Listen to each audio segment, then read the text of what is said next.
خاص کر موسم بہار ہمارے ہاں بڑا خوبصورت موسم ہوتا ہے. جہاں یہ موسم بڑا ہی خوبصورت ہوتا ہے وہاں بعض لوگوں کے لیے بڑی اذیت کا سبب بھی ہوتا ہے, اور خاص کر اس وجہ سے کہ اس موسم کے اندر پھول بہت زیادہ ہوتے ہیں اور ان سے نکلنے والا زیرہ, جسے طب کی اصطلاح میں زر گل بھی کہا جاتا ہے, وہ بعض لوگوں میں سانس کی شکایت پیدا کر دیتا ہے, اور یہ اس حد تک اذیت ناک ہوتا ہے کہ مریض کے لیے جینا دو بار ہو جاتا ہے. تو آپ یہ بتائیے کہ طب کے اندر اس کے لیے کیا علاج معالجہ ہوگا؟ جی بہت شکریہ. جیسے کہ آپ نے بتایا کہ موسم کی تبدیلی سے, یہ اسباب بیسیکلی موسم کی تبدیلی سے رونما ہوتے ہیں, اس لیے ان سے بچاؤ کا بہترین طریقہ یہ ہے کہ پہلے تو احتیاطی تدابیر اختیار کی جائے, کیونکہ باہر نکلتے وقت ماسک وغیرہ کا استعمال.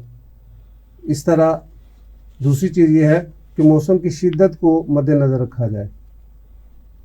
اسباب اگر گرمی کی شدت کی وجہ سے جلد کے اوپر دھپڑ وغیرہ بن گئے یا نزلہ زیادہ ہو گیا ہے, زکام ہو گیا یا آنکھوں سے پانی نکلتا ہے, کوئی بھی مسائل ہیں تو ان کے لیے میں چھوٹا سا آپ کو موسمی عوارض کے حوالے سے ایک ٹوٹکا بتاتا ہوں جو ہمارے ناظرین کے لیے بڑا بہترین ہوگا.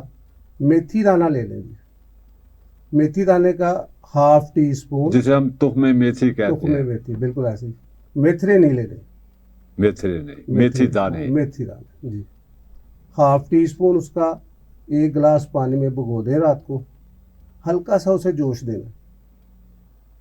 جب دیکھیں کہ اس کا اثر اس کے اندر آ گیا ہے, آدھا گلاس صبح آدھا شام, یہ مسلسل استعمال کریں.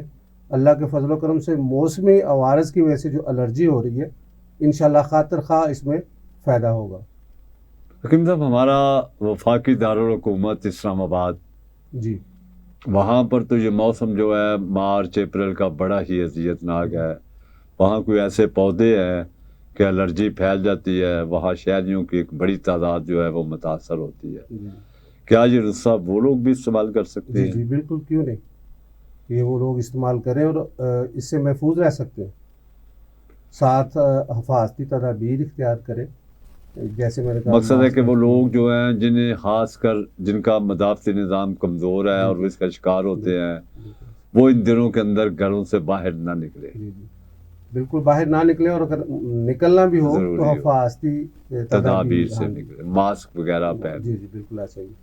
قہوے کا استعمال کریں, یہ اپنا میتھی دانے کا پانی ابال کے استعمال کریں, اس سے قوت مدافعت میں خاطر کا فائدہ ہوگا اور یہ جو مسائل ہیں کافی حد تک بہتر ہو جائیں گے. ناظرین, آپ نے پروفیسر حکیم سید ظہور الحسن زیدی اور حکیم آصف چشتی صاحب کی الرجی کے حوالے سے گفتگو سنی.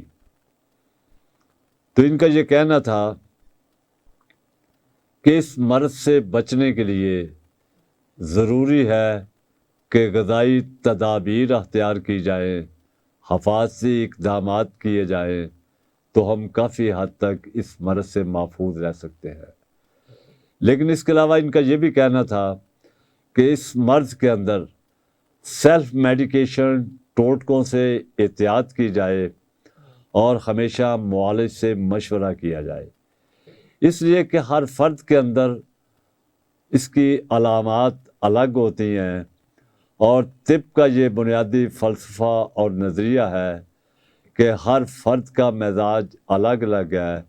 جب تک اس کے مکمل حالات و واقعات کو نہ جان لیا جائے تب تک علاج معالجہ ممکن نہیں.